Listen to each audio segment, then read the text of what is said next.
YouTube, what's good, guys? It's your boy TD, and I'm back again with another video from Fantasy Good Sports, guys. And today's video is going to be on 5 wide receivers that you should be careful drafting. Yes, guys, 5 wide receivers, guys. And if you watch the whole video, I got 3 bonus guys that you should be watching if you drafting them too, guys. So with no further ado, make sure you hit the like button and subscribe to this channel. This is cutting edge content.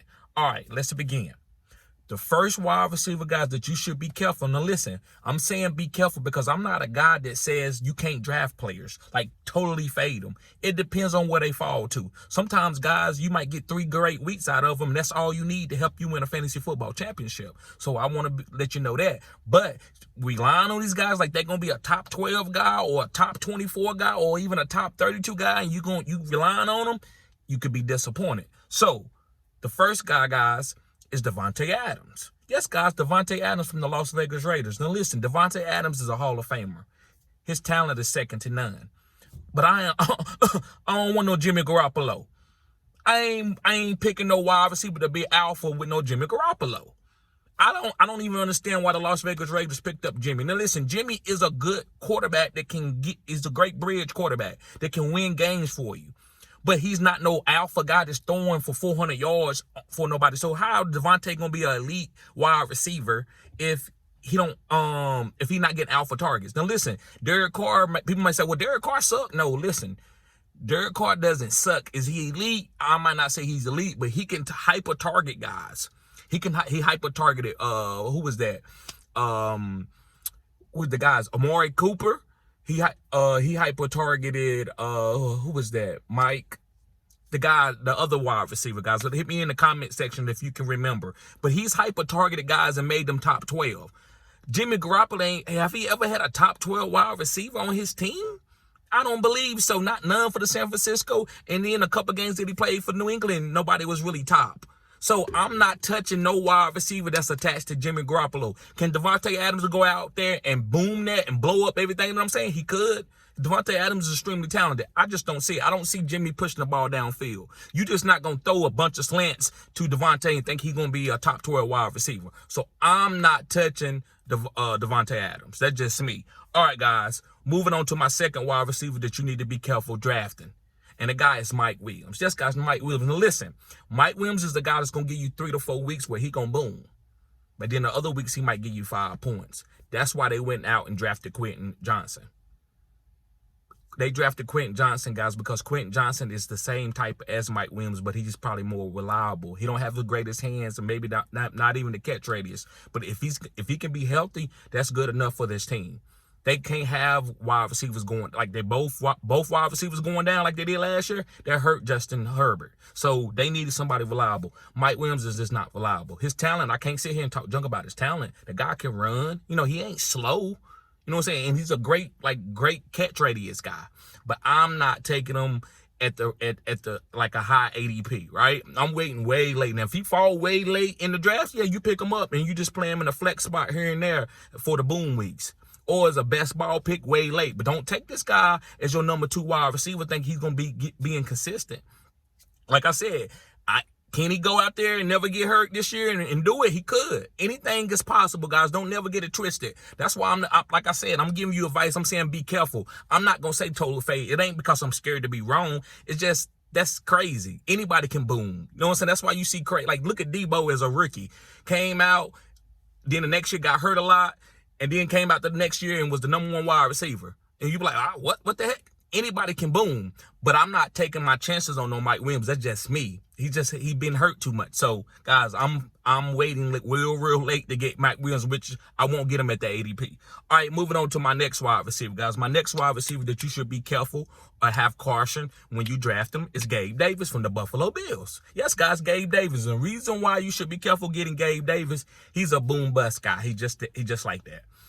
He's not nobody that's going to get 8, 9 targets every game, but he could go for 200 yards on a couple games during the season and win you that week by himself. That's what Gabe can do. And that's why they went out and drafted Dalton Kincaid, so they don't have to rely on Gabe being a prototypical number 2 wide receiver. Just let him go up the seam and hit you for big plays here and there. That's what he does, and he's good at that. So that's all I got to say about Gabe Davis. You know what he is. Don't draft him in no first 3 rounds this year. Listen, I took him in a couple best ball drafts kind of early, and I made a mistake. And I'm like, you know what? He ain't do nothing wrong. This is who he is. That's the type of player that he is. He's not nobody that's gonna be bam, I'm a great route runner, hyper target me. That's not what he is. He's just a boom bust guy. And boom bust guys are good to have on your team, especially in basketball and as flex plays. That they can win you the weeks. They can win you weeks. All right, guys, moving on to my next wide receiver, guys. Remember, if you watch the whole video, I got 3 bonus guys for you. And make sure you hit the like button. This is cutting edge content. This is cutting edge content. A lot of reason why I say it's cutting edge content is not no algorithm. It's not no scientific formula. It's cutting edge content because, guys, I'm bold, right? I speak my players and I stand on them, and I end up being right. Just check out my catalog. I'm 75% right on the players that I've picked out to the last couple of years and said they was going to do certain things. Like I said, I'm not 100% correct. But moving on to my next guy is George Pickens. Yes, guys, George Pickens. And the reason why I'm being careful drafting George Pickens, I think he's a big play guy.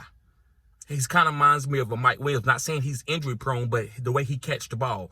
Is he going to get 10 targets a game, 8 targets? I don't know. It's a lot of mouths to feed over there in Pittsburgh. You got Pat Freiermuth, you got Najee Harris, you got Deontay Johnson, you got Calvin Austin.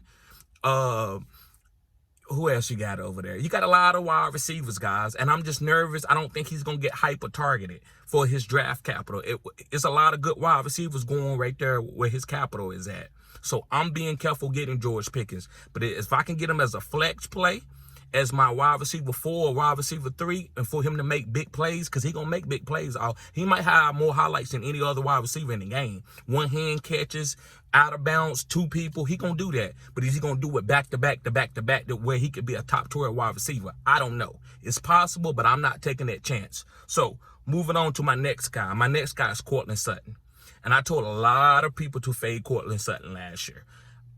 Tim Patrick was the guy. Now, Tim Patrick went down, but they even saying Tim Patrick is playing really good now. I love Tim Patrick. This guy is what you call a blue-collar guy. He comes to work every day. He's not the most talented, but he works so hard that he's going to be really good. That's what I think Tim Patrick is. Courtland Sutton is getting faded out. Marvin Mims is going to be better than Courtland Sutton.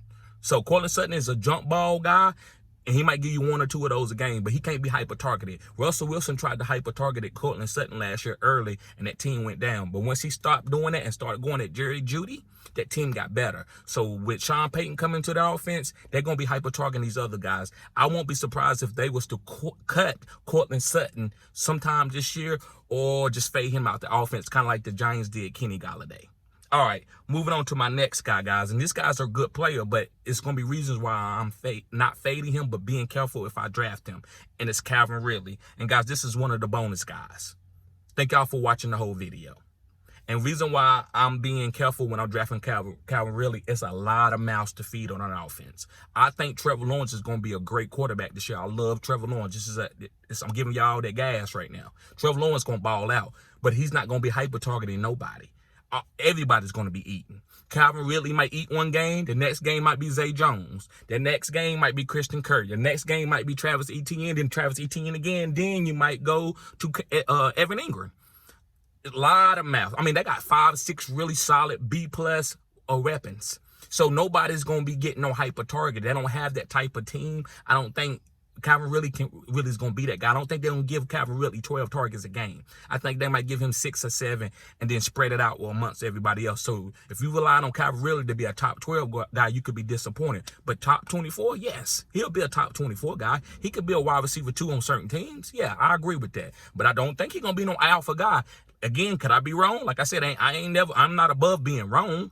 I'm not taking Calvin Ridley. Sometimes, guys, the reason why I hit on a lot of things, because I don't even mess with people's stuff. I don't get into other people's business. And what I mean by that, the common denominator is what I'm saying is some things just look a little messy, and I don't want to try to pick and choose who's going to hit over there. So I just go on with something that feels good to me, that looks very good and feels consistent. Calvin Ridley doesn't feel consistent with all those weapons around him, especially the way Trevor played last year. All right, moving on to my next bonus guy, and that guy is Marquise Brown from the Arizona Cardinals. And the reason why I'm not high on Marquise Brown, I don't think he's a number 1 wide receiver. I think he's a number 2 type slot guy, maybe number 3 big play guy.